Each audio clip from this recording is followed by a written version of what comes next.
I hope you had a meaningful Yom Kippur and you fasted well. And here we are, in a little oasis of Shabbos in between Yom Kippur and Sukkot, on which we read the beautiful song of Hazinu. But is there any connection between any of them? Well, I believe that they actually provide us with a correct perspective for the coming year. See, on Yom Kippur, the Torah tells us, afflict yourself, don't eat, don't drink, don't wear leather shoes, etc. But what's really important to remember is that that's only once a year. It's a tiny percentage of the totality of Jewish experience. And that's why if someone asked us to define Judaism, who would say we fast all the time, we have to afflict ourselves, it's a painful experience to be Jewish? Who would say that? No one in their right mind, because that would be a misrepresentation. How should we define Judaism? Well, I think it's very simple. What are those words we say as we put the Sefer Torah back into the Aron Kodesh, into the Ark? Derachecha darchei noam. Its ways are ways of pleasantness. The verse from Mishlei, from Proverbs, and King Solomon Shlomo HaMelech, in his great wisdom, defined Judaism for us. Because just think about it for a moment. How many religions is it actually a mitzvah to eat? Only Judaism. How many religions is it a mitzvah to eat donuts and latkes on Hanukkah, Hamantaschen on Purim, cheesecake at Shavuos, chillent on Shabbos, matzah at Pesach? Only Judaism. How many religions is it a mitzvah to rejoice on festivals, to look after the poor, respect the elderly, value education, teach our children morals and values, sanctity of life, have countless charities and free known societies? Only Judaism. Derachecha darchei noam.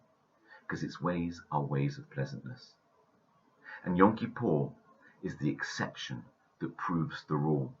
And that is why Yom Kippur is closely followed by Sukkot, Chag, the quintessential festival, Zeman Simchasenu, a season of joy at the start of a new Jewish year.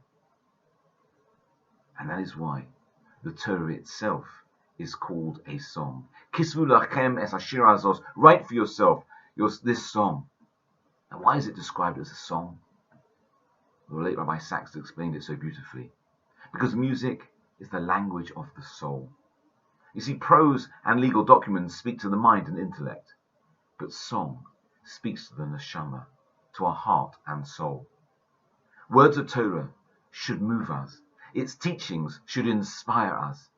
And if they don't, then we're just not singing the right tune.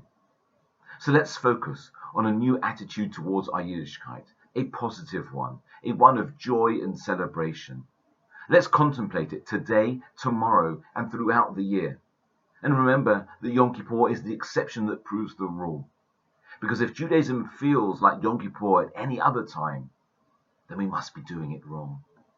So let's attempt in the coming year to find examples of this principle, Derachecha darchei noam, that its ways are ways of pleasantness.